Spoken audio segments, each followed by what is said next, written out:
Hey guys, what's up? JK with PornReboot here. Heading home from the gym to begin what will be a very productive workday. I believe that. And as I was leaving, I was remembering a conversation that I had with a client of mine 2 days ago. And I decided to shoot a video about it. And it is about anxiety.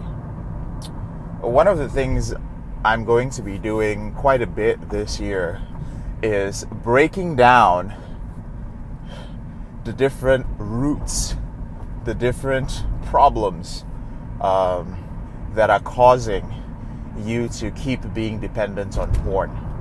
I think all the different communities that address this have done a great job about talking about the biological and behavioral aspects of having problems with pornography and masturbation. They've talked about rewiring the brain, what happens to your brain, all these things.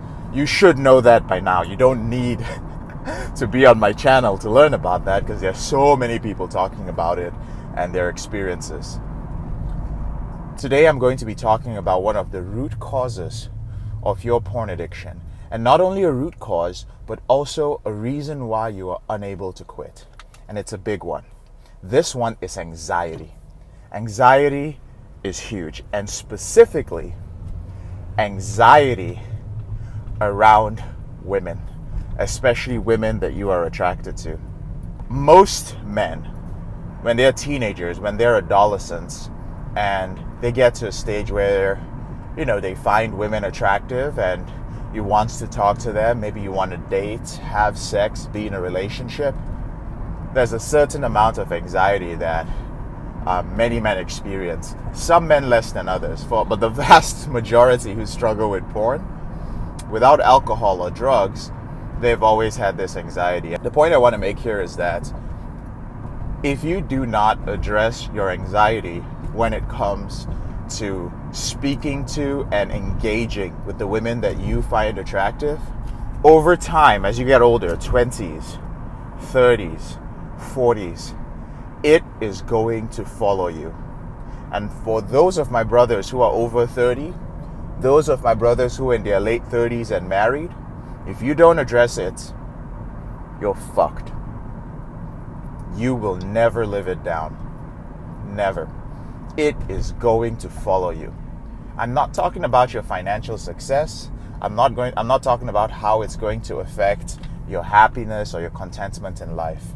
I am just saying that when it comes to attractive women, if you did not go out there and put yourself out there in whatever capacity, I'm not talking about being a pickup artist. I'm not talking about anything like that. I'm just talking about being a guy who could move past his anxiety and actually talk to the women that he was interested in without having too many regrets, then you're going to be fine if you could do that. But if you can't, every single woman you see, and they may have been hundreds of women that you saw, that you did not speak to, that you did not engage physically, I'm not talking about online or on Tinder or Bumble or any other dating apps, that you did not address directly in person, your brain is always keeping track of your wins and losses.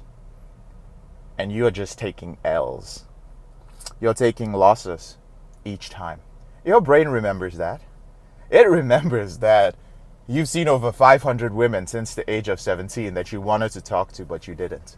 Where do you think that stuff goes? You think it just disappears when you get married?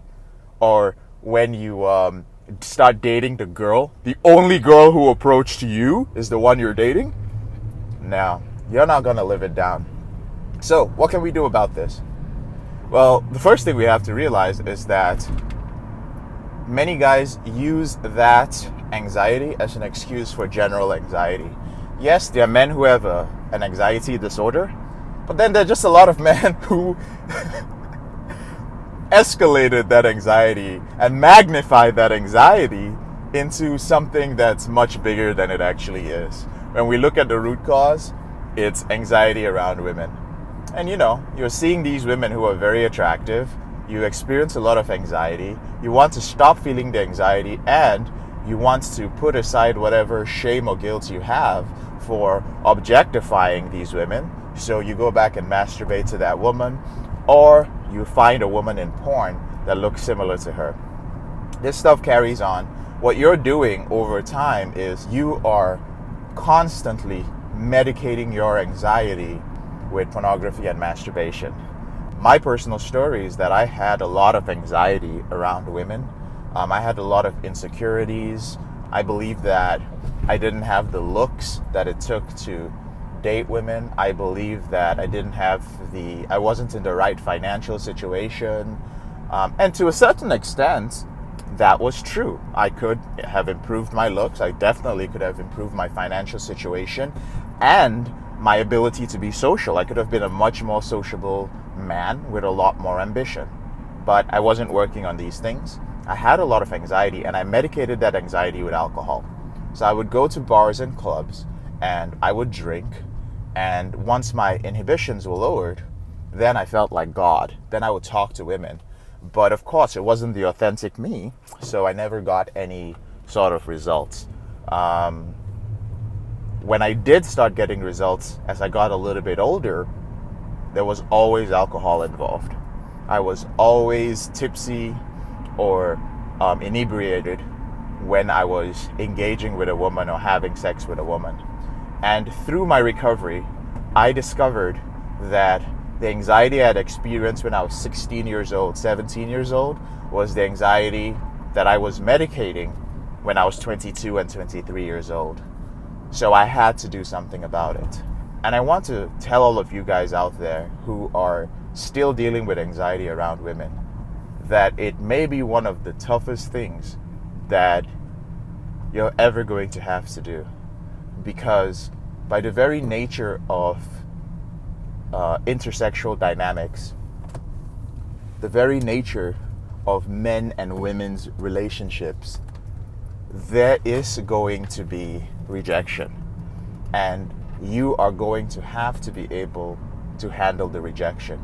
You're going to have to be able to understand how women think and how women respond to men. And you have to learn this because I believe it's a very important part of masculinity. I think it's a very important part of recovery as well. Some of you are married and it is what it is. You're in a committed relationship. You have to make the best of the relationship that you're in. Some of you are single or y'all are dating. This is the best opportunity for you to handle this area of your life. The way to handle your anxiety is to understand that everybody experiences anxiety. The President of the United States, he experiences anxiety. Oprah Winfrey experiences anxiety. Anybody you see on stage, any celebrity that you see on stage or in the movies, they experience anxiety as well. The difference between them and you is that they know how to act in spite of their anxiety. And that's all you need to do, regardless of how high or how intense your anxiety is. I don't care if it freezes you and you can't do anything. Understand that you can act in spite of it, and as long as you keep doing that on a consistent basis, it will become a habit. You may never get to the stage where you talk to any attractive woman that you see, but instead of in 10 out of 10 opportunities, you don't approach anyone, maybe now in 3 out of 10 opportunities, you actually make a move. And that can be enough to change your life. Because for many of you, because of your anxiety, you have no idea how awesome a man you are. Many of the men I speak to are really cool guys. They just don't know it. They really don't. And I'm talking to them, I'm just like, bro, what the fuck is your problem, man? You sound like a cool guy. You got some things going on for you. I mean, there's nothing you've said, there's nothing you've demonstrated that would make me feel that you were a man who women would be repelled by. If you can have a good conversation with me, some guys are like hilarious. Some guys get on the phone. And I mean, they're struggling with a porn and masturbation addiction, but they crack me up. They're really funny guys. And I'm like, if you can make me laugh and you can have like a great engaging conversation with me, why are you still a virgin at 27 years old? Something is wrong. comes down to anxiety. Of course, one of the things I'm going to be addressing later on is self-image. Guys, those of you with anxiety, my message for you today is understand that your anxiety is never going to completely disappear, and that you can act. You can always act in spite of your anxiety. That's my message for today. I'm almost at my destination. I would like to hear some of you guys' thoughts on anxiety and how it's affected your recovery. Serious question. Also, your thoughts on talking to women. Do you feel like you don't have a problem with it? Do you feel like maybe you're in denial about it? Some guys justify their anxiety by saying things like, oh, all women are bitches or whatever, or women in America are like this, or all girls who are that cute have a boyfriend. Whatever your excuses are, if you can identify them, leave them in the comment section. I really want to hear, okay? So I'm JK, your brother in this struggle. Thank you for taking the time to watch this video. Guys, if you enjoy these videos, the way this channel grows is by you guys sharing the video with other guys who may find it beneficial. So like, comment, subscribe, and share it with other guys. I appreciate you guys. Have a wonderful day.